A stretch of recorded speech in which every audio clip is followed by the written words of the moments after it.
खुलुमबाय स्टुडिअ दं आङो राकेश रामसेर बे समाव दुलाराय बर' फरायसा आफादनि आफादगिरि बिथां दिपेन बर' बिथाङा गोग्गाथाव बाथ्रा बुंनायखौ नुनो मोन्दों। बिथां दुलाराय बर' फरायसा आफादनि आफादगिरि बिथां दिपेन बर' बिथाङा बुंथिदों जे बे समाव बर' हारिया जोबोदनो गोग्गाथाव, बर' हारिया जोबोदनो खाफाल गोनां होननानै बाथ्रा बुंथिदों। मानोना थांनाय 6 दानसोनि गेजेराव हादरनि दैदेनगिरिखौ गिदिर दैदेनगिरिखौ जों मोननो हादों होननानै बाथ्रा बुंथिदों बिथां एबसुनि आफादगिरि दिपेन बर' बिथाङा। नोंथांमोना मिथिगौ दे थांनाय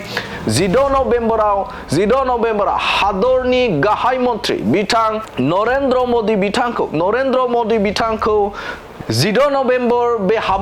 हाबाफारियाव बिथांखौ गोदान दिल्लीयाव हांख्रायनाय जादोंमोन आरो बर'फोरा बिथांनिफ्राय गोबां गोनां बाथ्रा मोनथिनो मोन्दोंमोन। थामहिनबा बिथांखौ जोङो मोननो हादोंमोन। बर'फोरनि सायाव बिथाङा गोबां गोनां बाथ्रा बुंनायखौ नुनो मोन्दोंमोन आरो बेनि अनगायैबो दुलाराय बर' फरायसा आफादनि जे हांख्रायनाय, बे हांख्रायनाय बायदिनो थांनाय मार्चआव जानानै थांनाय दुलाराय बर' फरायसा आफादनि जे 57थि बोसोरसालिया जुथुमा, बे जुथुमायावबो हादरनि नखर मन्त्रि अमित शाह बिथांखौ मोननो हादोंमोन। 15 आरो 16 नभेम्बराव बड'लेण्ड महोत्सवआव गिबि गाहाय मन्त्रिनिफ्राय नरेन्द्र मदिनि बाहागो लानाय आरो 16 मार्चआव दतमायाव नखर मन्थ्रिनि बाहागो लानाय आरो दिनै फिन खेबसेबाव 1 मे बड'फानि बे थैनाय सानाव बड'फानि बिमुंजों लामा बेखेवनाय आरो स्टेचु गायसननाय, बे मोनथाम हाबाफारिया देशनि थाखाय बेसेबां इम्पर्टेन्ट, जेराव प्रधान मन्त्रिया जोंनो सम होदों, जेराव नखर मन्त्रिया सम होदों। आरो बेनि अनगायैबो मैयानि सानाव जे बेखेवना होलांनाय जे बड'फा UN ब्रह्म जे मार्क जे लामा बेखेवनाय आरो बेनि अनगायैबो जे बिथांनि जे मुसुखा बड'फा UN बा उपेन्द्रनाथ ब्रह्मनि जे मुसुखा, बे मुसुखाखौ हादरनि नखर मन्त्रि बिथां अमित शाह बिथाङा बेखेवना होदों आरो बिथाङा बुंथिदों जे बे 6 दाननि गेजेरावनो हादरनि गिदिर दैदेनगिरिफोरखौ बर' हारिया मोननो हादों। बे बर' हारिनि थाखाय जोबोदनो मोनसे बाख्नायजाथाव आरो गोग्गाथाव बाथ्रा होननानै बिथां एबसुनि आफादगिरि दिपेन बर' बिथाङा बुंथिदों। नोंथांमोना मिथिगौ दे बे समाव हादराव गोबां फिसा हारिफोर दङ, जाय हारिफोरा हादरनि गिदिर दैदेनगिरिफोरखौ मोननो हाया। नाथाय बे समाव बर' हारिया जे हादरनि गाहाय मन्त्रि नरेन्द्र मदि, अमित शाह आरो बेनि अनगायैबो आसामनि गिबि मन्त्रि डक्टर हिमन्त बिश्व शर्मानिफ्राय लानानै गोबां गिदिर दैदेनगिरिफोरखौ थांनाय 6 दाननि गेजेरावनो खम समनि गेजेरावनो जों मोनबाय थानो हानाया बर' हारिनि थाखाय जोबोदनो बाख्नायजाथाव आरो बर' हारिनि थाखाय जोबोद गोग्गाथाव होननानै बाथ्रा बुंनायखौ नुनो मोन्दों। आरो बिथाङा बुंथिबावदों जे मैयानि सानाव जे बेखेवना थांनाय बड'फा उपेन्द्रनाथ ब्रह्म मार्क बिमुंजों मोनसे लामा आरो बड'फानि मुसुखा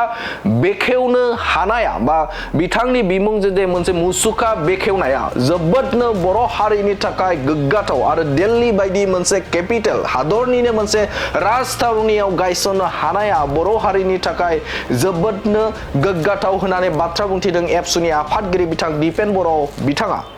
6 मार्च होनना बुंनांगोन। 15 आरो 16 नभेम्बराव बड'लेण्ड महोत्सवआव गिबि गाहाय मन्थ्रिनिफ्राय नरेन्द्र मदिनि बाहागो लानाय आरो 16 मार्चआव दतमायाव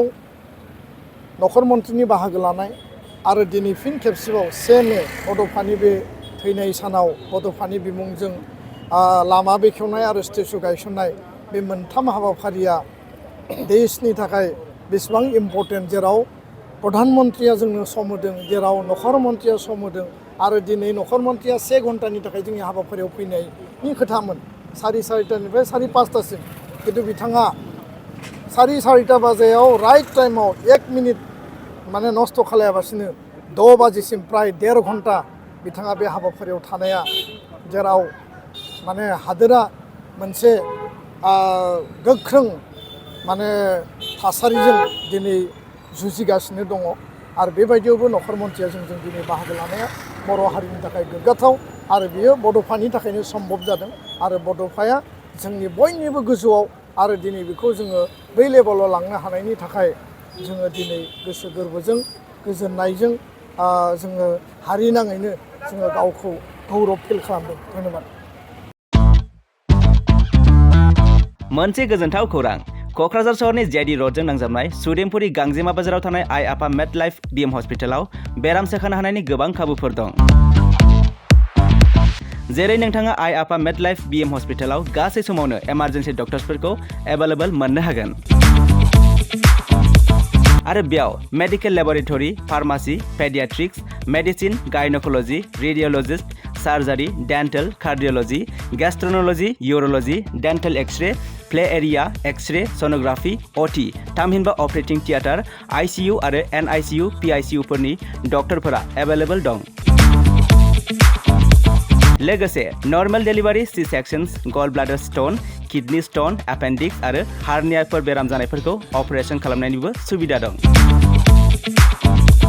आइ आफा मेड लाइफ बिएम हस्पिटालाव सप्ताफ्रोमबो फार्मासिजों लोगोसे लेबरेटरि आरो सप्ताफ्रोमबो इमारजेन्सि सार्भिसजों लोगोसे 24 घन्टा जेब्लायबो खुलायै थागोन आरो बेयाव लांलाय लाबोलाय खालामनो थाखाय एम्बुलेन्सनि सार्भिसबो थागोन बेनिखायनो ओनसोलनि सुबुंफोरा बेराम आजारफोरजों भुगिनानै दंब्ला क'क्राझार सहरनि आइ आफा मेड लाइफ बिएम हस्पिटालाव फाहामथाय लाफैनो हागोन लोगोसे नोंथाङा 9101655430 एबा 8822688026 बे जानबुं नम्बरनि गेजेरजों थोंजों कल खालामना आबुङै खौरां लाहरनो हागोन